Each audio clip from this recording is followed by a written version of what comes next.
Flowers for Algernon by Daniel Keyes, Part 3, the finale. Motor activity impaired. I keep tripping over things and it becomes increasingly difficult to type. June 23. I've given up using the typewriter completely. My coordination is bad. I feel that I'm moving slower and slower. I had a terrible shock today. I picked up a copy of an article I used in my research. Kruger's Uber Psychis Ganzite, to see if it would help me understand what I had done. First, I thought there was something wrong with my eyes. Then I realized I could no longer read German. I tested myself in other languages. All gone. June 30. A week since I dared to write again. It's slipping away like sand through my fingers. Most of the books I have are too hard for me now. I get angry with them because I know that I read and understood them just a few weeks ago. I keep telling myself I must keep writing these reports so that somebody will know what is happening to me. But it gets harder to form the words and remember spellings.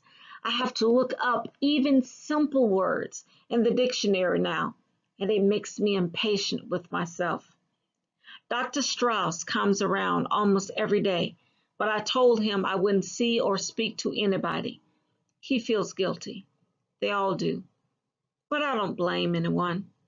I knew what might happen, but how it hurts. July 7th. I don't know where the week went. Today's Sunday. I know because I can see through my window people going to church. I think I stayed in bed all week, but I remember Mrs. Flynn bringing food to me a few times. I keep saying over and over, I've got to do something, but then I forget, or maybe it's just easier not to do what I say I'm going to do. I think of my mother and father a lot these days.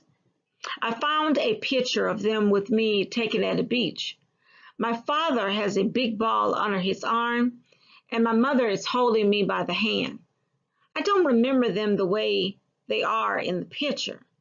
All I remember is my father drunk most of the time and arguing with my mom about money. He never shaved much, and he used to scratch my face when he hugged me. My mother said he died, but Cousin Milty said he heard his mom and dad say that my father ran away with another woman. When I asked my mother, she slapped my face and said my father was dead. I don't think I ever found out which was true, but I don't care much. He said he was going to take me to see cows on a farm once, but he never did. He never kept his promises. July 10th. My landlady, Mrs. Flynn, is very worried about me. She says the way I lay around all day and don't do anything, I remind her of her son before she threw him out of the house. She says she doesn't like loafers. If I'm sick, it's one thing, but if I'm a loafer, that's another thing. And she won't have it. I told her, I think I'm sick. I try to read a little bit every day, mostly stories, but sometimes I have to read the same thing over and over again because I don't know what it means. And it's hard to write. I know I should look up all the words in the dictionary, but it's so hard and I'm so tired all the time. Then I got the idea that I would only use the easy words instead of the long, hard ones. That saves time. I put flowers on Algernon's grave about once a week. Mrs. Flynn thinks I'm crazy to put flowers on a mouse's grave, but I told her that Algernon was special. July 14th. It's Sunday again. I don't have anything to do to keep me busy now because my television set is broke and I don't have any money to get it fixed. I think I lost this month's check from the lab. I don't remember. I get awful headaches and aspirin doesn't help me much. Mrs. Flynn knows I'm really sick and she feels very sorry for me. She's a wonderful woman whenever someone is sick. July 22nd. Mrs. Flynn called a strange doctor to see me. She was afraid I was going to die. I told the doctor I wasn't too sick and that I only forget sometimes. He asked me, did I have any friends or relatives? And I said, no, I don't have any. I told him I had a friend called Algernon once, but he was a mouse, and we used to run races together. He looked at me kind of funny, like he thought I was crazy. He smiled when I told him I used to be a genius. He talked to me like I was a baby, and he winked at Mrs. Flynn.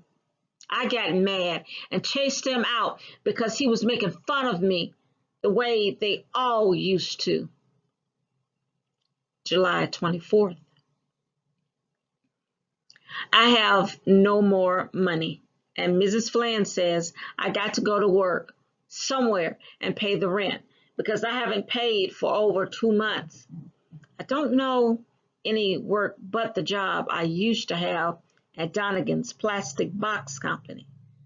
I don't want to go back there because they all knew me when I was smart and maybe they'll laugh at me.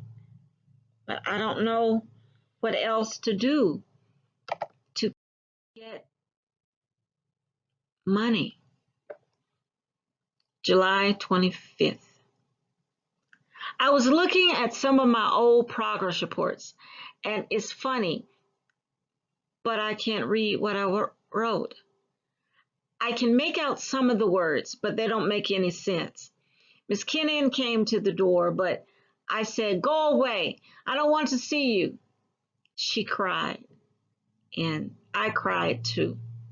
But I wouldn't let her in because I didn't want her to laugh at me. I told her I didn't like her anymore. I told her I didn't want to be smart anymore. That's not true. I still love her and I still want to be smart, but I had to say that so she'd go away. She gave Mrs. Flynn money to pay the rent. I don't want that. I got to get a job. Please, please, let me not forget how to read and write. July 27th. Mr. Donegan was very nice when I came back and asked him for my old job of janitor.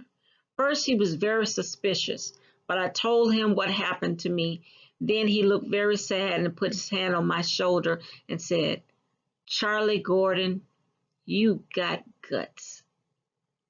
Everybody looked at me when I came downstairs and started working in the toilet, sweeping it out like I used to. I told myself, Charlie, if they make fun of you, don't get sore, because you remember they're not so smart as you once thought they were. And besides, they were once your friends, and if they laughed at you, that doesn't mean anything, because they liked you too. One of the new men who came to work there after I went away made a nasty crack. He said, hey, Charlie, I hear you're a very smart fella, a real quiz kid. Say something intelligent. I felt bad, but Joe Carp came over and grabbed him by the shirt and said, leave him alone, you lousy cracker, or I'll break your neck. I didn't expect Joe to take my part, so I guess he's really my friend. Later, Frank Riley came over and said, Charlie, if anybody bothers you or tries to take advantage, you call me or Joe, and we will set 'em straight." I said, "Thanks, Frank," and I got choked up. So I had to turn around and go into the supply room so he wouldn't see me cry. It's good to have friends. July 28th. I did a dumb thing today. I forgot I wasn't in Miss Kennan's class at the Adult Center anymore, like I used to be. I went in and sat down in my old seat in the back of the room, and she looked at me funny and she said, "Charles?" I didn't remember she ever called me that before, only Charlie. So I said, "Hello, Miss Kenyon. I'm ready for my lesson today, only I lost my reader that we was using." She started to cry and run out of the room, and everybody looked at me, and I saw they wasn't the same people who used to be in my class. Then all of a sudden, I remembered some things about the operation and me getting smart, and I said, "Holy smoke, I really pulled a Charlie Gordon that time." I went away before she come back to the room. That's what I'm That's why I'm going away from New York for good. I don't want to do nothing like that again. I don't want Miss Kenyon to feel sorry for me. Everybody feels sorry at the factory, and I don't want that either. So I'm going someplace where nobody knows that Charlie Gordon was once a genius, and now he can't even read a book or write good. I'm taking a couple of books along. And even if I can't read them, I'll practice hard. And maybe I won't forget everything I learned. If I try real hard, maybe I'll be a little bit smarter than I was before the operation. I got my rabbit's foot and my lucky penny, and maybe they will help me.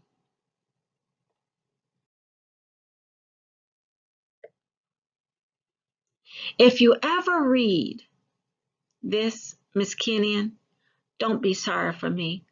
I'm glad I got a second chance to be smart because I learned a lot of things that I never even knew were in this world. And I'm grateful that I saw it all for a little bit.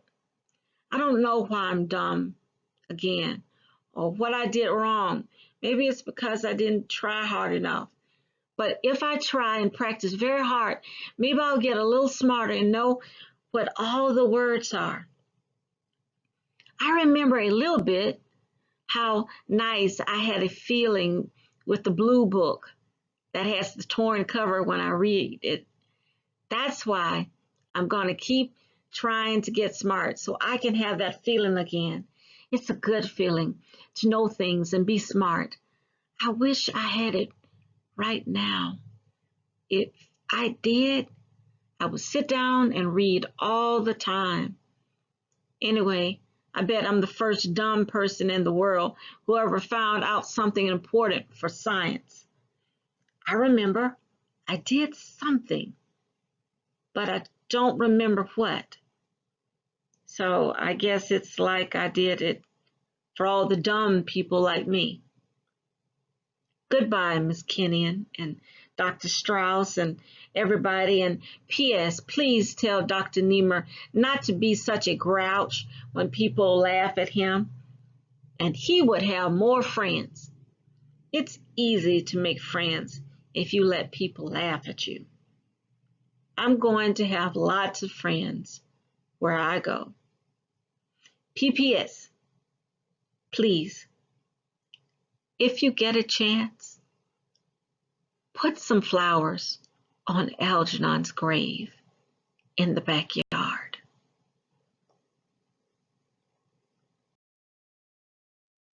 This is the end of Flowers for Algernon.